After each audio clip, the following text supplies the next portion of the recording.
Assalamualaikum warahmatullahi wabarakatuh. Saya Asti Kurnia Dewi Saputri dengan NPM 5021205 akan memaparkan materi pertemuan ketiga, yaitu hakikat kurikulum. Dari kurikulum 1947 hingga kurikulum merdeka. Yang pertama yaitu Rencana Pembelajaran 1947. Kurikulum 1947 juga dikenal dengan istilah Rencana Pembelajaran 1947. Perubahan arah pendidikan lebih bersifat politis dari orientasi pendidikan Belanda ke kepentingan nasional. Yang kedua yaitu Rencana Pembelajaran Terurai 1952. Kurikulum 1952 menjadi penyempurnaan dari kurikulum sebelumnya dan diberi nama Rencana Pembelajaran Terurai tahun 1952. Hal yang paling menonjol sekaligus menjadi ciri khas kurikulum ini adalah konsep tematik. Yang ketiga yaitu Rencana Pendidikan 1964. Isu yang berkembang pada kurikulum ini adalah konsep pembelajaran yang aktif, kreatif, dan produktif. Melalui konsep ini, pemerintah menetapkan hari Sabtu adalah hari Krida. Artinya, siswa diberi kebebasan untuk berlatih berbagai kegiatan sesuai dengan minat dan bakat. Yang keempat yaitu kurikulum 1968. Tujuannya lebih ditekankan untuk mempertinggi moral, minat, budi pekerti, dan keyakinan beragama.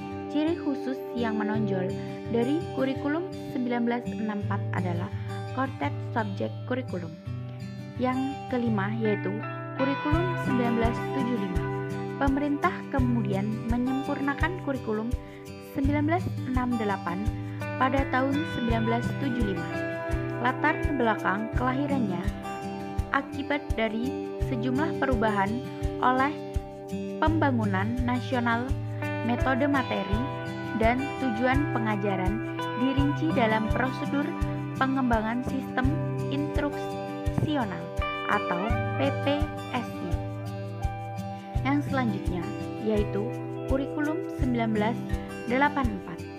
Kurikulum ini lahir karena kurikulum 1974 disebut tidak bisa mengajar kemampuan pesat masyarakat.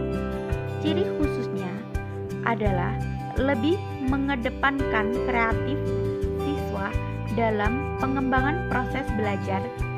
Inilah yang disebut dengan pendekatan cara belajar siswa aktif atau CBSA. Yang selanjutnya yaitu kurikulum 1994. Pada tahun 1994, pemerintah memperbarui kurikulum sebagai upaya memadukan kurikulum-kurikulum sebelumnya, terutama kurikulum 1975 dan 1984. Beberapa perubahannya mulai dari perubahan sistem pembagian waktu pembelajaran dan semester ke caturwulan. Yang selanjutnya yaitu kurikulum 2004. Pada tahun 2004 melahirkan kurikulum berbasis kompetisi atau KBK sebagai pengganti kurikulum 1994. Kemudian dikembangkan pula kurikulum yang semula berbasis materi diubah berbasis kompetisi. Yang selanjutnya yaitu kurikulum 2006. Kurikulum 2006 inilah yang bisa dikenal dengan kurikulum tingkat satuan pendidikan atau KTSP dan diberlakukan sejak Undang-Undang Nomor 20 Tahun 2003 tentang Sistem Pendidikan Nasional yang kemudian dijabarkan dalam Peraturan Pemerintah Nomor 10 Tahun 2003. Untuk yang selanjutnya yaitu kurikulum 2013. Kurikulum 2013 lebih menekankan pada pendidikan karakter. Implementasinya, pendidikan karakter diintegrasikan dalam seluruh pembelajaran pada setiap bidang studi. Selain itu, kurikulum ini menekankan pada pembentukan sikap spiritual dan kompetisi inti 1 atau KI1 dalam sikap sosial pada kompetisi inti 2 atau KI2. Kurikulum 2013 hingga saat ini masih berlaku dan diterapkan di sekolah-sekolah Indonesia. Untuk yang terakhir yaitu kurikulum merdeka atau kurma, sesuai dengan esensi merdeka belajar, yaitu merdeka dalam berpikir baik secara individu maupun secara berkelompok, sehingga bisa mewujudkan siswa-siswa yang kritis, kreatif, kolaboratif, inovatif, dan partisipatif. Pembelajaran berjarak di era new normal ini harus mampu menjadikan siswanya lebih kreatif dalam pengajaran tugas yang diberikan. Itu saja yang dapat saya sampaikan.